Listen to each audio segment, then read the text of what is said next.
Welcome to Lakeshore Focus, a weekly show highlighting important events, interesting people, and key issues in our region. I'm Keith Kirkpatrick. Richard Barnes moved to our area several years ago after he had forged a very successful career in various parts of our country. He positioned himself with a view of Lake Michigan and began to make his mark. Meet a man who has been a legislator, teacher, inventor, entrepreneur, and community leader. Let's welcome Rich Barnes to Lakeshore Focus.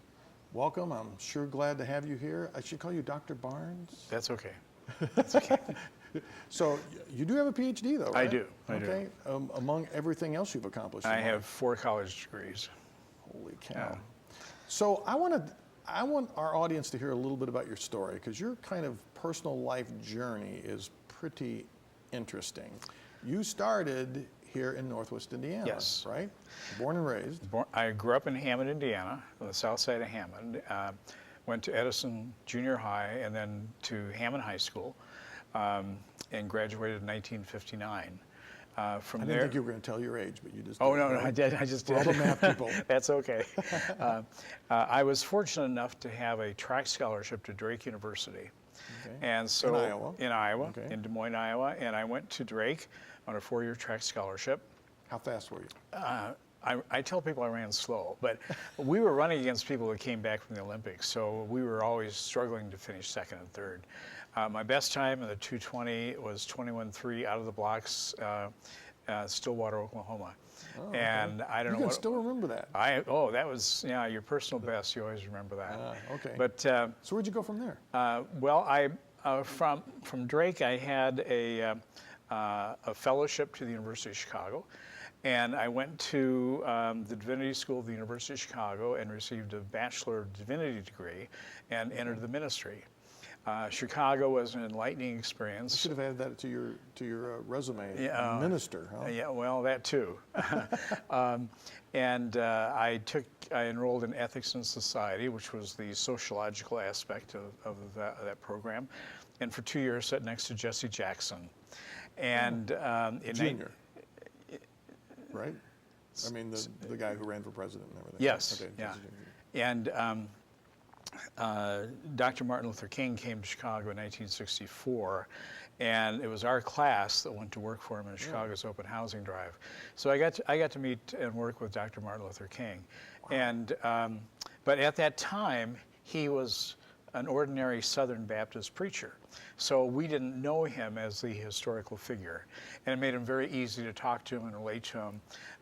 But he was interested in showing that housing discrimination existed in North and not just in the South. And so we went to work and we canvassed areas looking for instances of racial segregation and discrimination in South Chicago.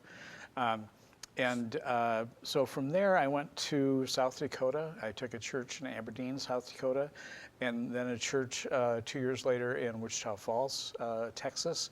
And now, at some point, you got into politics. That was in South Dakota. I went back and got my master's degree, my 3rd degree, and went to teach college in Sioux Falls, South Dakota. Okay. And after you lived in Aberdeen, South Dakota, Sioux Falls looks pretty good. So it was not a problem moving back there. I taught college at Sioux Falls College and Augustana College, and one spring semester worked for George McGovern in the presidential primary race in Wisconsin, and I got to know him, and he was a very impressive individual. So far, this is pretty historic. I mean, you and Jesse Jackson. Oh yeah, King, yeah. Okay. And you weave your way through history, and you don't know it, but you just do it, and these things come to you. So I was driving back from Wisconsin. In fact, George McGovern did win the Wisconsin primary. And I was driving back through Iowa toward Sioux Falls, and I thought, if I'm really serious about bringing about change, I should go ahead and run for office. Was this kind of epiphany in the car? Yes. And, was it the sunset or what? Almost. And so I went and got my petitions, and I filed them, and then I thought, well, I better call the Democratic County Chairman and let him know who I am. So I called him and I said, Mr. Frank, I want to introduce myself. I'm Richard Barnes, and I'm on your ballot. He said, "Who is this?" And I told him I was a teacher, a professor at Sioux Falls College, and he said, "Well, who the hell are you?" And so I was the top vote getter in Minnehaha County, and Well, so far you've told us your age and your okay. politics. Yeah, that's so, okay. but That's this okay. Is, this is a good show. So Yeah. how about your religion?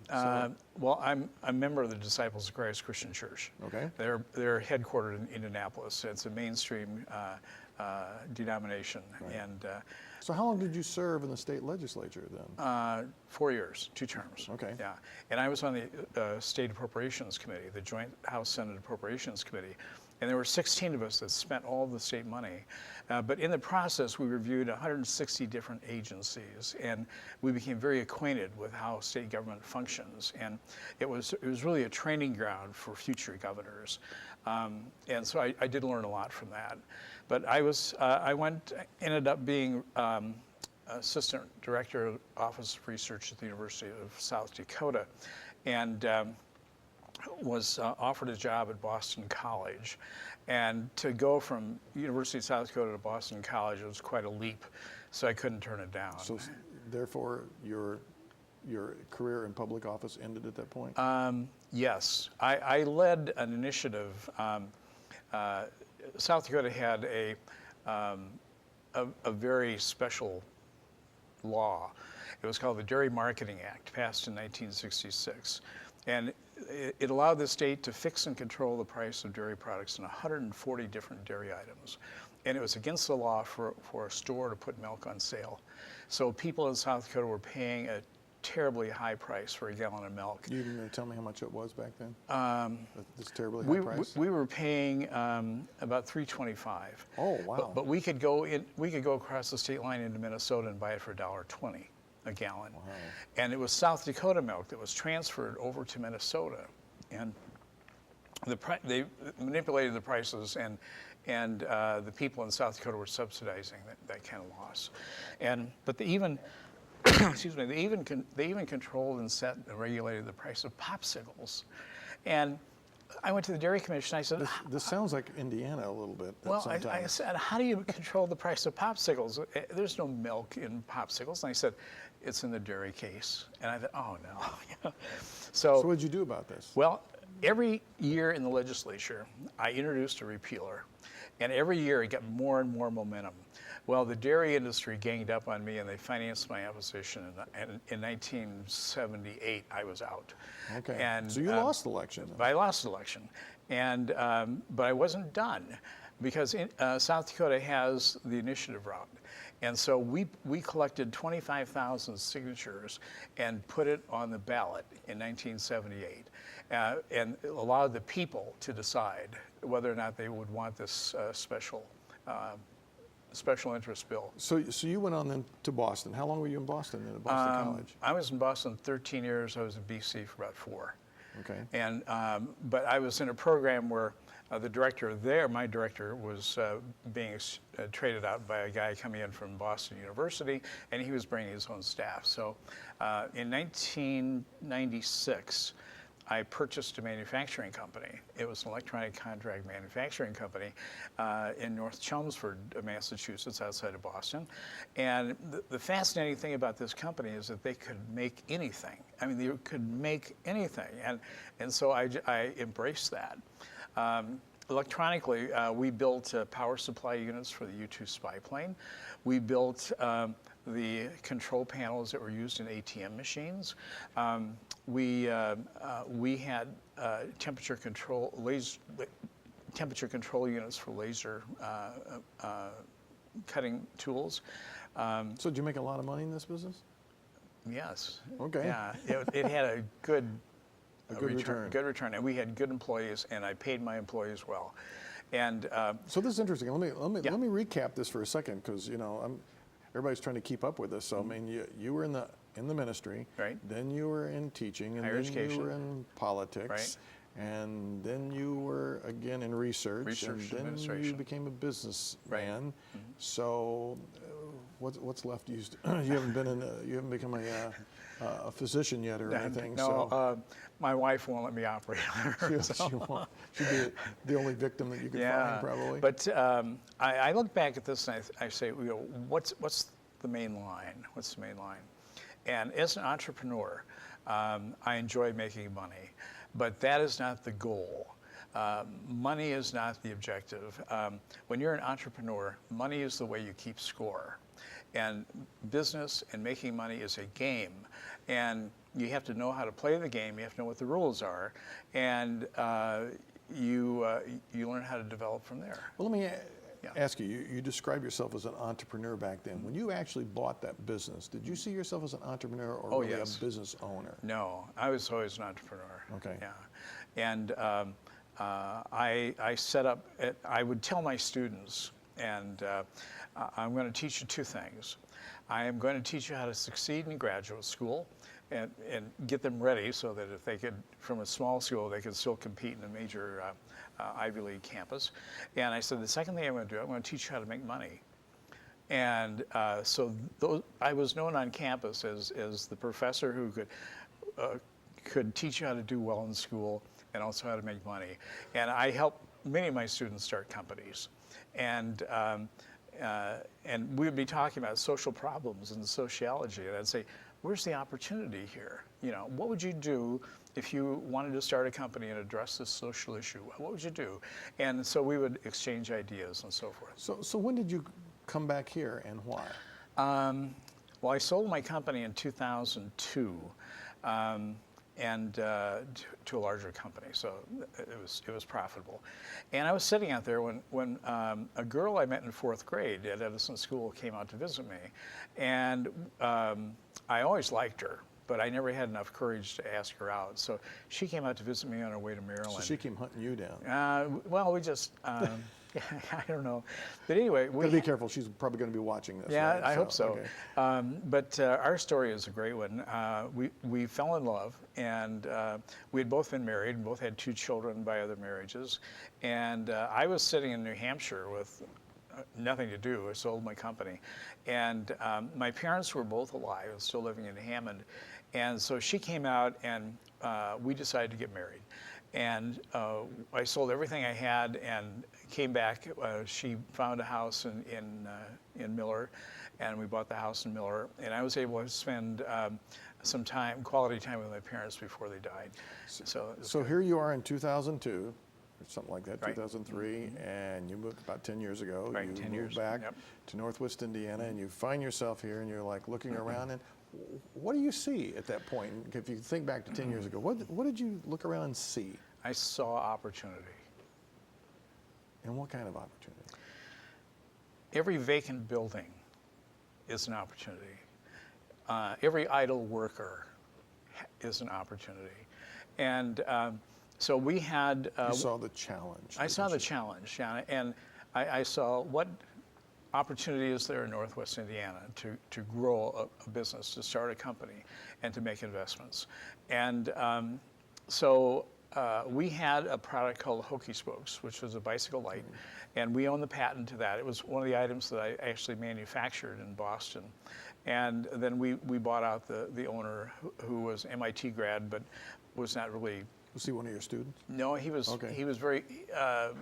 He was a brilliant inventor, but he was not a very good businessman. So, and There's a lot of those, right? Yeah, and you have to look for their strengths and their weaknesses. And my strength was in marketing and sales and business development. And Dave was really good as an electrical engineer. So we had Hokey Spokes, and we sell them out of our home, and we have a worldwide market. And it's been fun. It's been good. We've had a lot of You've been travel. doing that for the past 10 years, 10 years, right? right, And you're still doing it. Yeah, we're still doing Okay. it. And so Carol and I saw an opportunity in downtown Hammond to buy the 8-story building across from St. Joe's Church. And we looked at the numbers. Carol is, I should say, is very bright. A very good business person, and does all the accounting, and I'm more of the mechanical, creative kind of individual. But so anyway, we bought the building. It was called Metro Center, and it had been known as the Yale Building in downtown Hammond. Now, this is the building you've brought This is the some building, pictures yeah. of and so forth here. That was the it's a the original, postcard. yeah, the original Okay. Yale Building. But I don't know how you want to hold this up. I'm not sure. Yeah, we'll hold it up and see if we can see between our talking. But yeah, this is the construction picture of right. it, right? So And the previous owner gave us this. We renamed it the Yale Business Center, and we've got some excellent tenants, really good lawyers, and we have 2 law firms that recently won the U.S. News and World Report award for the best law firms in the United States. And we have Homeland Security is there, and we are planning on having Ivy Tech have a presence down there. Oh, wow. So it'll be really good for the city of Hammond. And from there, we'll use that kind of business activity to spur another. So why'd you get into this building? I mean, you said empty buildings are opportunity, but why this specific building? It was a good investment. Okay. Yeah. You got a good price. Is that what you're trying to say? Everything was a good price, if you work it right. But we want to use this as entry point for helping develop downtown Hammond. And we're very sincere about that. There are a lot of economic opportunities in downtown Hammond. For store owners, for small businesses, downtown Hammond needs a Starbucks. We need a Subway. We need a used bookstore. I mean, all those little things that other communities have been moved out of Hammond, and those are opportunities. So, do you see those same opportunities like in East Chicago and Gary and Michigan City and some of the other urban centers? I think because we're from Hammond, we see Have it an more affinity toward in Hammond. that. Yeah, and we think the mayor's doing a great job, and he's very responsible with the casino funds. He's running the city like a business. And I told him, he came up one time and said, "Thank you for buying that building." And I said, "I would not have bought it if you were not the mayor." And I think that was very sincere. You probably made his day. Well, I hope so. But so when you make investments and you look at opportunities, you have to look at the whole basket and find out, what can we do to make it work. Are you still teaching at all? No. Okay. Do you miss that? I do. I think I was a very good teacher. When your students come up to you 20 years later and say, "That was the best class I ever had," That's a good feeling. it's a good I've had feeling, that and feeling, yeah. it kind of validates your activity. So, but it's like any teacher, you're still dragging books around every place you go. Oh, yeah. So you bring this I book always today. Yeah, What is it, the richest man in. Yeah, and Keith, this is a classic for people who want to become entrepreneurs and understand how to invest and how to save and how to develop net worth. This is a little paperback book that came out in 1926. And we don't know about this, but every institutional banker, every MBA candidate in every Ivy school, they start out with this, and it's a story. It's written as a parable. It's easy reading, and it tells you how to invest, how to become wealthy, and I would recommend it. Is that where they give that to MBA students because it's easy reading? I think it's just word of mouth. I really just think it's, the wealth culture knows about this, but we don't. And you can still get it on Amazon for $5 to $10. Well, what's interesting, Rich, about you is that, despite the fact you talk about entrepreneurship and being successful in business, you have a very strong social conscience about things. You really look around and see we've got a lot of problems. What do you see as maybe one of the biggest problems we're still facing in our culture today? Well, you look at Northwest Indiana, we have a lot of opportunities for people to get ahead and establish themselves, but they have to know how to do it. And I would love to teach a workshop or a seminar and have people come in and say, "Look, this is how you build wealth. This is how you make investments and prosper." Is it possible for people who really are in the lowest level of economic strata Oh, yes. pull themselves yeah. up? When I was at Drake University, I was living off campus, even though I had a track scholarship. I didn't want to live in the dormitory. And I was poor. I mean, I was living on chicken fried egg sandwiches at the Blue Willow Cafe for 35 Today, cents. I think it's like they eat the noodles, ramen noodles. Yeah, and that was. so, They didn't have that. I should have invented that. But Yeah, and I didn't have enough money. So I collected coat hangers and I took them to dry cleaning stores for a penny a piece. I collected pop bottles and I took them back to stores for 2 cents, and that's how I fed myself. So I've been there, I've been poor. But even though I've been poor, I thought, at that time, people were collecting coins. And the 1909 SVDB coin is worth a lot of money. And people are walking around with very valuable coins in their pockets, and they don't check the dates. You're not going to tell me you pick pockets. No. Okay, but right. people who have change in their pockets should look at the dates, because some of those coins are worth more than others.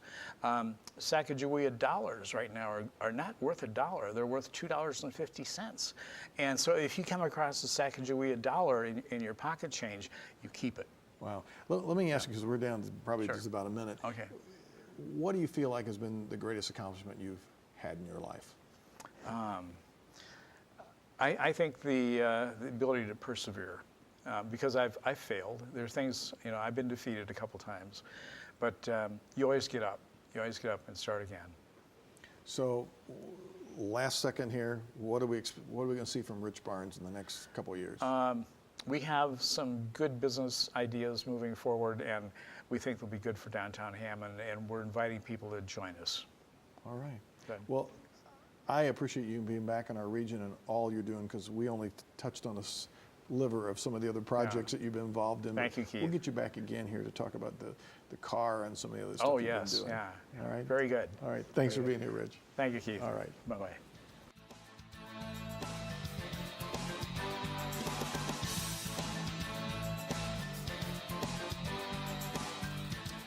What did you think of today's show?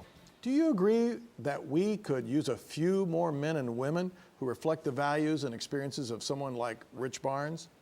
I've always felt that a region built on the shoulders of enterprising entrepreneurs, inspired innovators, and dynamic leaders would be a place with growth, vitality, excitement, and incredible improvement. Northwest Indiana has been working to encourage, nurture, and recognize these 3 types of individuals for some time now. If we can continue to create an environment where entrepreneurship, innovation, and leadership are entwined in boldness and effectiveness, we could see a transformation that would make our region the envy of the country and the world. I believe that all of us can be one of these types of people. We must be willing to take risk, try new things, and step up. Encouraging others to do the same will contribute toward building a culture of change and progress. That could be the change which would take us to the next level. I want to thank you for watching our show. As we've noted the past several weeks, we're trying new things and are wondering what you think. We welcome your ideas and suggestions. Drop an email letting us know your thoughts and we can respond. Our email address is on the screen. Write it down or memorize it. focus@lakeshorepublicmedia.org. Additionally, you can watch Lakeshore Focus from our website. Each week after the broadcast on Friday evening at 7:30, we post the show. Go to our website, click on Lakeshore Public Television, scroll down to my picture, click again on Lakeshore Focus, and you will see a list of all the past episodes since August of 2013. Tell your friends, neighbors, relatives, and coworkers about the opportunity to watch previous Focus shows. Help us spread the word. We need more people to know about what is happening in our region and be well-informed members of our communities. Next week, we will have the Pangier brothers, who own and operate 2 successful businesses in our region. Both of them are legally blind, and we will be hearing their stories. Until then, I'm Keith Kirkpatrick saying, make a positive difference in our world today.